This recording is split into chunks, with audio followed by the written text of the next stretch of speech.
Good evening sir. నా పేరు జయసంత. నేను AP model school Chundi Nellore district నుంచి వచ్చాను సార్. నేను 591 మార్క్స్ స్కోర్ చేశాను sir.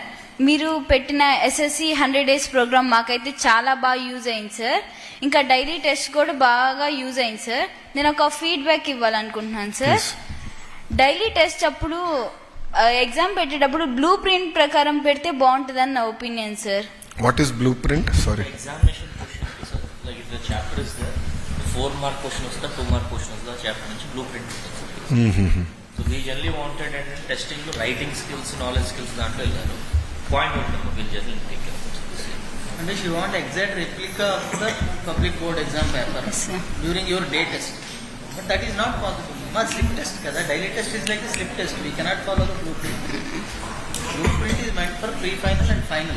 No, but let's understand it in depth. నేను కూడా కొంచెం ఆలోచించాను. సార్ సండే స్కూల్స్ లో ఓన్లీ 2 classes జరుగుతున్నాయి కదా సార్. ఫస్ట్ 1 hour ఎఫెక్టివ్ గా వర్క్ చేసినాం కానీ తర్వాత 1 hour సరిగ్గా వర్క్ చేయట్లేదని నా ఒపీనియన్ సార్.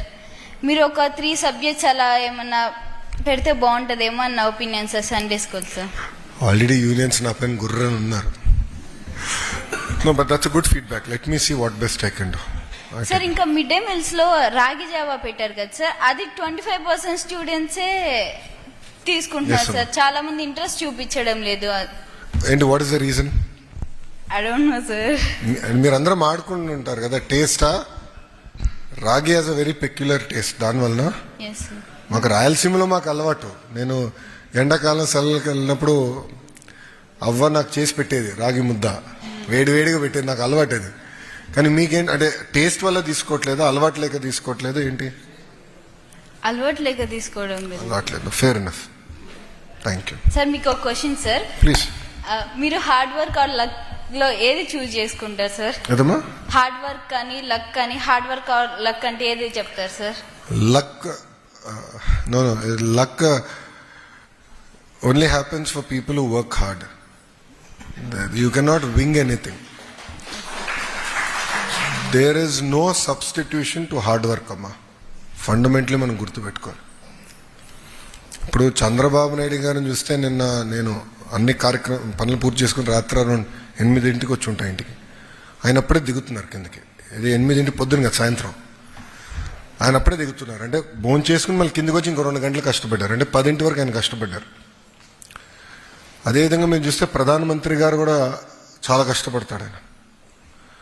అంటే మీరు గమనిస్తే దిస్ లీడర్షిప్లో ఒక లక్ష్యం పెట్టుకుని ఆ లక్ష్యాన్ని సాధించే వరకు వాళ్ళు పడుకోరు, ఎవరిని పడుకోనిరు. So hard work this no substitute. So luck always favours the prepared. మీరు చూస్తే నేను కూడా 226 రోజులు నడిచా పాదయాత్రలో. I believe it was the best time I had. It was one of the most memorable time I have. ఈ రోజు కూడా అనుకుంటా ఉంటా అదే బాగుందిరా భయ్ అని. సార్ మిమ్మల్ని యోగాలంలో నేను మీట్ అయ్యాను సార్. ఓ కలిసా? ఓ నైస్. దిగాను సార్. ఓ ఫోటోలు దిగారా? Sir thank you very much అమ్మా.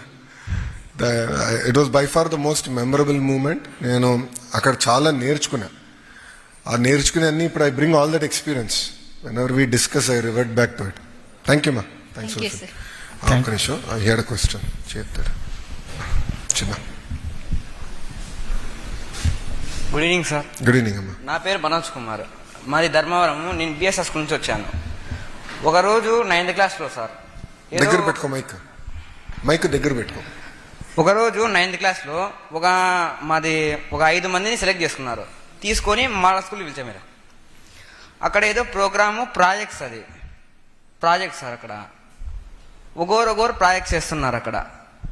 అక్కడికి పోతే అటల్ ల్యాబ్ అని ఉంటుంది సార్. Atal tinkering lab. అదే సార్. అడిగి పోయి వచ్చినాము. అక్కడ పోయి వచ్చినాక మా హెచ్ఎం సార్ అడిగిన, ఎందుకు సార్ మనకు లేదు అటల్ ల్యాబ్ అంటే, అది ఆ స్కూల్స్కే పర్మిట్ ఉంటుంది, మన స్కూల్కి ఉంటుంది అన్నారు సార్.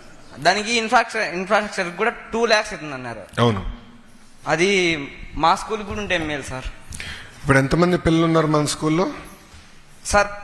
బిఎస్ఆర్ స్కూల్ అంటే అక్కడ ఒక బ్రాండ్ సార్. అక్కడ నిజం చెప్తున్నా. ఎంతమంది పిల్లలు చదువుతున్నారు? 200 సార్. 170 to 200. అయినా మన దగ్గర అటల్ టింకరింగ్ ల్యాబ్ లేదు సార్. ఓకే. నేను ప్రతి సెక్షన్ కి ఒక 40 members ఉంటారు సార్. ప్రతి సెక్షన్ అంటే ప్రతి క్లాస్ కి ఒక 200 members దగ్గర ఉంటారు సార్. అలాగే అప్పుడు ఈ గవర్నమెంట్ ఉన్నప్పుడే, లాస్ట్ టైం గవర్నమెంట్ సార్, ఈ గవర్నమెంటే, అప్పుడు ఐఐటి బుక్స్ ఇస్తాను నా దగ్గర కూడా ఉన్నాయి. అంటే మొన్న చదివినాడు, నా దగ్గర కూడా ఉండే, చూసి చదువుతాను సార్ నేను. అవి ఇప్పుడు కూడా పెడితే చాలా మేలు సార్. కాంపిటేటివ్ ఎగ్జామ్స్ కి ప్రిపరేషన్. అంటే ఐఐటి బుక్స్ టీచర్సే చెప్తాంట సార్. అవి టీచర్స్ దాని ఐఐటి బుక్స్ వస్తాంట సార్ మాకే. అవి అంటే ఐఐటి ఎగ్జామ్స్ రాసేదానికి ప్రిపేర్ అయ్యే పుస్తకాలు ప్రిపరేట్ అదే కాంపిటేటివ్ ఎగ్జామ్స్ కి ప్రిపరేషన్ కోసం అవే సార్. 10th క్లాస్ ఇచ్చేయమంటావా? 10th క్లాస్ కాదు సార్, 6th నుంచి రావాలనుకున్నాను సార్ నేనైతే. వామ్మో. ఐఐటి బుక్స్ అంటే అవి ఏదో అంత లెవెల్లో కాదు సార్, కొంచెం కొంచెం ఒక్కొక్క లెవెల్ పెంచుకుంటూ పోతే మేలు సార్. అది 6th క్లాస్ నుంచి ఇచ్చేయమంటావు? 6th క్లాస్ నుంచి చాలా మేలు సార్. అవి అప్పుడు కూడా 8th క్లాస్ నుంచి ఇస్తా అంటే సార్. మీ స్కూల్లో టీచర్లు ఆ ఐఐటి టీచ్ చేయడానికి రెడీగా ఉన్నారా? ఉన్నారు సార్. 6వ తరగతి నుంచి ఇస్తే అంటే ఇప్పుడు ట్రాన్స్ఫర్ అయిపోతున్నారు సార్ వాళ్ళు. ఏం- చెప్పారు సార్ వాళ్ళు నాతో, ట్రాన్స్ఫర్ అవుతున్నాం రా అని. లేదంటే వాళ్ళు చెప్పడానికి సిద్ధంగా ఉన్నారా?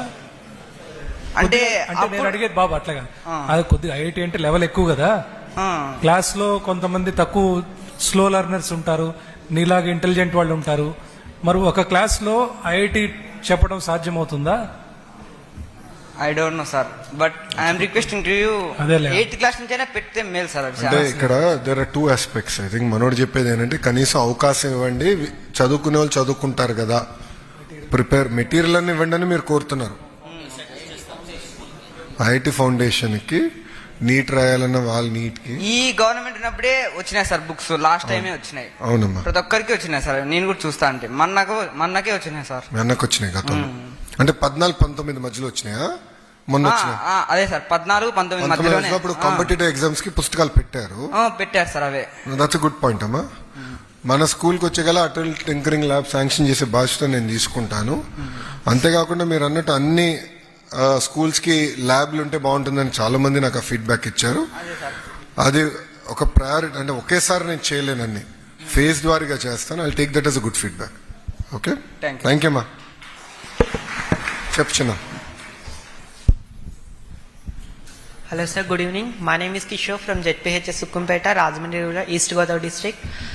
మా స్కూల్ పక్కన ఒక బిల్డింగ్ కన్స్ట్రక్షన్ అవుతుంది సార్, బట్ అది ఇంకా పూర్తి కాలేదు. అది 3 years నుంచి కన్స్ట్రక్షన్ అవుతుంది. సో మాకు రూమ్స్ అనేవి సరిపోతుంది sir. Our 10th strength is above 120 members sir. I think no, that's a very good question అమ్మా. స్కూల్ ఇన్ఫ్రాస్ట్రక్చర్ గురించి మనం ఏం చేస్తున్నాం అంటే 1 second. లైబ్రరీకి కూడా స్పెసిఫిక్ రూమ్ అనేది లేదు సార్. నో, మీరు చెప్పింది చాలా ఇంపార్టెంట్ పాయింట్. ఇప్పుడు ఏం చేస్తున్నాం అంటే నేను విద్యాశాఖ మంత్రి అయినప్పుడు 1 class 1 teacher. ఎందుకంటే ఇప్పుడు ప్రభుత్వ విద్యలో వచ్చేగల, ప్రభుత్వ పాఠశాలలో వచ్చేగల 1 class 1 teacher ఉండదు. 1st, 2nd, 3rd ఒకే టీచర్ కూడా ఉన్న సందర్భాలు చూసా. అంటే ఒక రూమ్లో ఒక్కొక్కరిని ఒక మూలలో కూర్చోబెట్టి పాపం టీచర్ తిరుగుతూ ఉంటారు. సో మేమేం నిర్ణయం తీసుకున్నట్టే 1 class 1 teacher తీసుకురా లక్ష్యంతో మేము పనిచేసాం. 1200 పాఠశాలలు కాస్త ఇప్పుడు 9800 పాఠశాలలకి ఇది 1 class 1 teacher మ్యాండేటెడ్గా. దానివల్ల క్వాలిటీ పెరుగుతుంది, మీ పైన ఫోకస్ వస్తుంది అనేది అనుకుని మేము చేశాము. అందరు సహకరించారు. ఈరోజు కూడా అందరితో కూర్చొని మాట్లాడి క్లోజ్ చేశాం. We're going ahead with that. ఈ ప్రాజెక్ట్ వచ్చిన తర్వాత నాకు కరెక్ట్గా ఎక్కడ క్లాస్ రూమ్స్ అవసరం ఉంటాయో మాకు తెలుస్తుందమ్మా. ఇన్ఫ్రాస్ట్రక్చర్ అక్కడ క్లాస్ రూమ్స్ ఇద్దామని, అది ఫస్ట్. రెండోది, మీరు అన్నట్టు గత ప్రభుత్వం స్టార్ట్ చేసిన కొన్ని పనులు ఉన్నాయి. వాళ్ళు కొన్ని ఆపేశారు, ప్రభుత్వం మారిన తర్వాత కొన్ని స్లో అయినాయి. అవన్నీ ఇప్పుడు ఒక ప్రాజెక్ట్ పెట్టుకుని జూన్ మాసం నుంచి వీళ్ళు టేక్ ఇట్ అప్ అమ్మా. కొంచెం జాగ్రత్తగా కంప్లీట్ చేసే బాధ్యత మేము తీసుకుంటాం. Okay sir. Yeah. And 9th నుంచి మాకు వర్క్ బుక్ అనేది ఇంగ్లీష్లో స్టార్ట్ చేశారు సార్. బట్ అది మేము రాస్తున్నాము, అది మాకు నార్మల్గా అయితే అది మెయిన్ ఒపీనియన్ ఇంగ్లీష్ స్కిల్స్ బాగా రావాలని. బట్ అది ఏం చేస్తున్నారంటే వాట్సాప్లో PDF పెట్టి రాసుకొని వచ్చిందమ్మా అంటున్నారు సార్. ఎక్స్ప్లెయిన్, నాకు అర్థం అవ్వదు. సార్ జనరల్ ఏంటంటే సార్, మనకి వర్క్ బుక్స్ లాస్ట్ టైం ఇచ్చినప్పుడు కూడా కొన్ని అసెస్మెంట్స్ ఇచ్చినప్పుడు సార్, ఇది జనరల్ ఏంటంటే ప్రింట్అవుట్ వాట్సాప్లో చేసేసి we never use to give it in the past. ఈసారి one thing sir, assessment booklet we're giving it. So ఈ ఇయర్ నుంచి ప్రతి ఎగ్జామ్, అది FA ఎగ్జామ్ అయినా మనకి essay అయినా కానీ, మీరు మళ్ళీ అంటే మీ జూనియర్స్ అట్లీస్ట్ పేపర్లు తీసుకెళ్లాల్సిన అవసరం ఉండదు.